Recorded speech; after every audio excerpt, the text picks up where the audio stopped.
পরে অভিযোগ আনা হয়েছে তিনি এবং তার মা আসলে দেহ বিক্রি করে আসলে ঢাকা শহরে চলে। তো আমরা চলে এসেছি সাথীর কাছে। আসলে জল্লাদ শাহজাহানকে বিয়ে করার পর থেকেই কিন্তু সোশ্যাল মিডিয়ায় তাদের দুজনকে নিয়ে কিন্তু আলোচনা সমালোচনা হচ্ছে যে ওনার সাথে নাকি আমার সাথে ওরকম হোটেলে যাওয়া আসা ছিল, উনি নাকি ওইখান থেকে আমার করছে। উনি তো কতগুলাই বললো, তাইলে এটাই তো এই জন্যই তো বললাম 5-6 বার এগুলো তো করেই উনি। তারপর যে 1 ঘন্টা 1 ঘন্টার উপরে আধা ঘন্টা, এটা তো আমি সবসময় বলতাছি। ও যদি আমার সাথে না করতো আমি কেন বলবো এগুলা? ওদের স্বামী স্ত্রীর যে একটা মিল আসছে, কিন্তু ওটা করে না।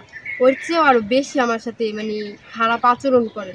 ওই সময়টা যদি আমি কানতাম, আমি হাত পাও ধরতাম, তাও আমার ছাড়তো না, বলতো তোরই করতে হবে তোরই করতে হবে।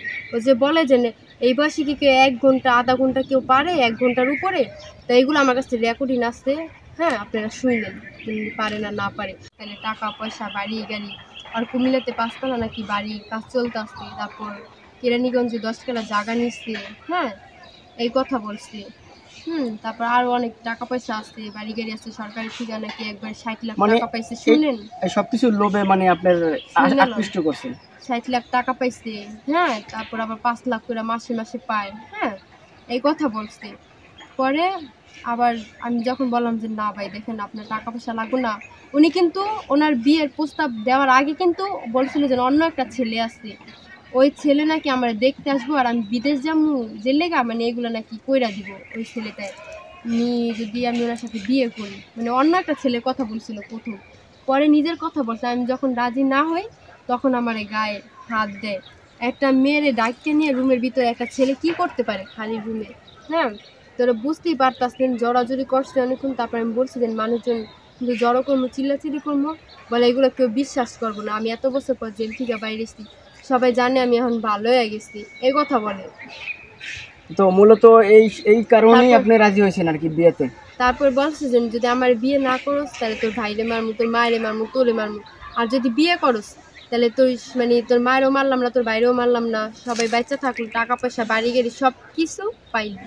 এখন যদি জল্লাদ শাহ প্রমাণ করতে পারে আপনি এবং আপনার মা খালা যারাই আছেন আত্মীয় স্বজন কয়েকজনের নাম উল্লেখ করছে তারা দেহ বিক্রি করে, এটা যদি সে প্রমাণ করতে পারে তখন আপনি কি শাস্তি মাথা পেতে নেবেন?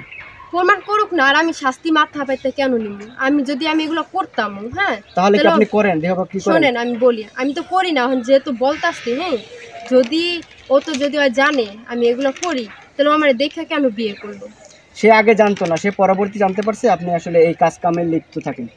উনি জানতো না কিভাবে? উনি তো একটা ভিডিওর ভিতরে হ্যাঁ উনি ভিডিওটা ছাড়ুক, সবাই দেখুক, আমিও দেখি। আমরা যেহেতু করি, উনি ভিডিওটা ছাড়া প্রমাণ করে দেখছেন ওগুলো আমরা করি। তারপর আরেকটা অভিযোগ আনছে যে আছে যে 5-6 বারের কথা, এগুলো আসলে আপনার সব বানানোর কথা, তাকে আসলে তার মান সম্মান নষ্ট করার জন্যই আপনি আসলে তার উপরে এই অভিযোগগুলো করছেন। আর উনি যে বলে যে আমার আম্মু ওনার কাছে বিয়ে দিছে, আমার আম্মু বিয়েতে ছিলই না, তো এগুলো আমার কাছে সবগুলাই আছে। তো দর্শক শুনতে পারলেন আসলে সেই টিকটকের সাথীর কথা, আসলে তার হচ্ছে এবং আসলে পাল্টা অভিযোগ। তো আমরা আসলে চলে আসলাম সেই সাথীর কাছে।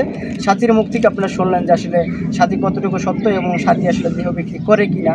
তো আপনারা এই মতামত জানাবেন। তো দর্শক আজকে মতো বিদায় নিয়ে ভালো থাকবেন, সুস্থ থাকবেন, আল্লাহ হাফেজ।